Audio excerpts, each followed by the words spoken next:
নান্দনিক এলাকা হাতিরঝিলে পাওয়া গেছে প্রায় ১০০ লাশ। কারো গায়ে কাটা ছেঁড়া, কারো আঘাতের চিহ্ন, অনেকের গলায় ফাঁসের দাগ, আবার কেউ কেউ পানিতে ডুবে হারিয়েছেন প্রাণ। কখনো অজ্ঞাত মানুষের মৃতদেহ ভেসে উঠছে পানিতে। এমন ঘটনায় আতঙ্কের আরেক নাম হয়ে উঠেছে রাতের হাতিরঝিল। রাতে মানুষের আনাগোনা কমে যাওয়ার পর ছিনতাই সহ নানা অপরাধের ঘটনা ঘটছে দীর্ঘদিন ধরেই। বিস্তারিত জানাচ্ছেন মাইদুর রহমান রুবেল। ইট পাথরের এই যান্ত্রিক নগরীতে একটুখানি স্বস্তির নাম হাতিরঝিল। ব্যস্ত নগরীতে জলধারের চারপাশে যেমন রয়েছে পিচ ঢালা পথ, তেমনি সড়কের পাশে রয়েছে বিভিন্ন ধরনের গাছ। গাছের ছায়ায় প্রাণ খুলে নিঃশ্বাস নেওয়ার ব্যবস্থাও রয়েছে পথিকের জন্য। তবে নান্দনিক এই হাতিরঝিলে আতঙ্কের খবর হলো মাঝে মধ্যেই সেখানে ভেসে ওঠে মানুষের মরদেহ। রাত বাড়লেই জনশূন্য হয় হাতিরঝিল।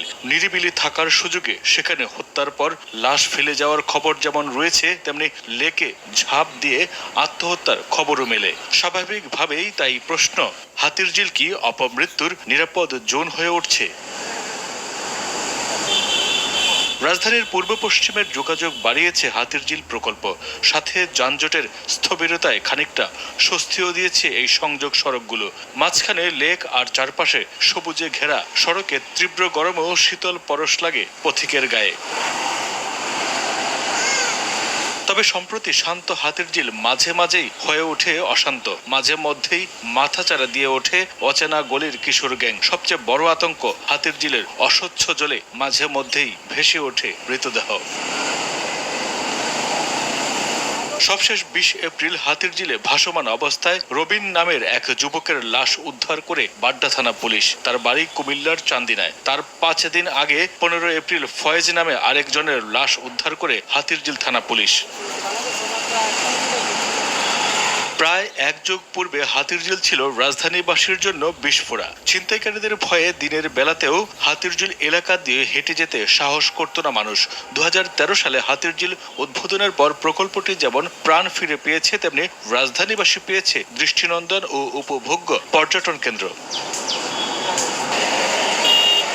তবে আতঙ্কে এখন পর্যন্ত শতাধিক মৃতদেহ উদ্ধার করেছে আইন শৃঙ্খলা রক্ষাকারী বাহিনী, যার মধ্যে ২০ থেকে ২৫ জন প্রকাশ্যেই আত্মহত্যা করেছেন আর হত্যার শিকার হয়েছেন ২০ জনেরও বেশি। তাছাড়া ছিনতাই, সড়ক দুর্ঘটনা, কিশোর গ্যাংয়ের উৎপাত থেকে শুরু করে অপরাধজনিত নানা ঘটনা ঘটেছে সেখানে। মরার উপর খাড়ার ঘা হয়ে দেখা দিয়েছে একের পর এক লাশ পাওয়ার ঘটনা। লেকের পানিতে প্রায়ই পাওয়া যাচ্ছে পরিচিত বা অপরিচিত মানুষের লাশ। জোড়া ব্রিজে এমনি শুনছি বলে ব্রিজের তলে লাশ পাওয়া গেছে, এইটা লাশ দেখছি, আর একটা বাচ্চা পড়ছিল তাই দেখছি। কয় যে ময়রা পানিতে ফেলা হয়েছে কারা, কয় ময়রা একদম স্বাদ হয়ে গেছে গা। আগে ওই যে ওই কোনা দিয়েছিলাম একটা বাচ্চা ১০-১২ বছর, একটা বাচ্চা মানে যে ৩-৪ মাস আগে হইতে পারে। মানে একাধিক সাংবাদিকের মৃতদেহ মিলেছে এই হাতিরঝিলে। দিনের হাতিরঝিল যতটা সুন্দর, রাতের হাতিরঝিল যেন ততটাই ভয়ঙ্কর হয়ে উঠেছে নগরবাসীর জন্য। রাত ১০টার পর পথিকের আনাগোনা কমতে শুরু করলে বাড়তে থাকে মাদকসেবী, ছিনতাইকারী ও কিশোর গ্যাংয়ের সদস্যদের আনাগোনা। পথচারীদের আটকে অস্ত্রের ভয় দেখিয়ে সর্বস্ব ছিনিয়ে নেয়ার খবরও পাওয়া গেছে। তবে পুলিশ বলছে হাতিরঝিল, গুলশান আর বাড্ডা এই ৩ থানার সীমানায় হাতিরঝিল এলাকা। ভেসে ওঠা এসব মৃতদেহ হত্যা নয়, আত্মহত্যা বলেও মনে করেন হাতিরঝিল থানার অফিসার্স ইনচার্জ আওলাদ হোসেন। আমরা সবসময় আমাদের টহল পার্টি জোরদার রাখি। একটা মোবাইল টিম এখানে প্রতিনিয়ত চক্রাকারের মধ্যে ঘুরতে থাকে। এখানে ২ পাশে ২টা চেকপোস্ট রয়েছে। অপরাধ নিবারণের জন্য যত কার্যক্রম করা দরকার আমরা প্রতিনিয়ত করছি। আমাদের তদারকি থাকে, আমাদের বাইক পেট্রোল থাকে। তো আমরা অপরাধ কমানোর জন্য যত ধরনের প্রক্রিয়া আমাদের প্রয়োজন আমরা সেটা করে থাকি প্রতিনিয়ত। কিন্তু এর মাঝেও বিচ্ছিন্ন ঘটনা তো অনেক মানুষের, যেখানে প্রতিদিনই আপনি শুক্র শনিবার বিশেষ করে হাতিরঝিলে প্রায় ৫০ সহস্রাধিক বা তার কম বেশি এরকম লোকের সমাগম ঘটে। উৎসব মুখর দিনগুলোতে এটা লাখের কাছাকাছি চলে যায়। তিনি মনে করেন কেউ আত্মহত্যার সিদ্ধান্ত নিলে তাকে ঠেকানো কঠিন, তবু পুলিশের চোখে পড়লে তাকে উদ্ধার করে পরিবারের কাছে ফিরিয়ে দেওয়ার ঘটনাও আছে।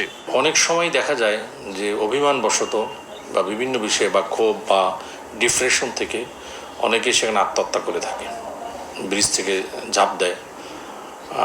তো আমি এ পর্যন্ত আমার এই কিছুদিনের কর্ম সময়ে যে লাশগুলো পেয়েছি তা প্রায় অনুমান 4-5টা এরকম। এদের সবগুলি আত্মহত্যার। আমরা যে যতগুলো লাশ পেয়েছি ম্যাক্সিমাম লাশগুলি কিন্তু কাছাকাছি কোনো জায়গার না। আমি দেখেছি আর কি আমার এই কর্মসময়ের মধ্যে প্রায় 8-9 মাস আমি দেখেছি যে ম্যাক্সিমাম মৃতদেহগুলি অনেক দূর, হাতিরঝিল থেকে 8-10 কিলোমিটার দূর থেকে এসে এখানে সুইসাইডটা করেছে। হ্যাঁ, আমরা কিন্তু এখানে যে শুধু লাশ উদ্ধার তা না, ঝাঁপ দিয়েছে জীবিত এরকম 4-5 জনকে উদ্ধার করা হয়েছে। তাদের সাক্ষাৎকার নিয়েছি, একই কথা যে আমি আত্মহত্যা করার জন্য ঝাঁপ দিয়েছি।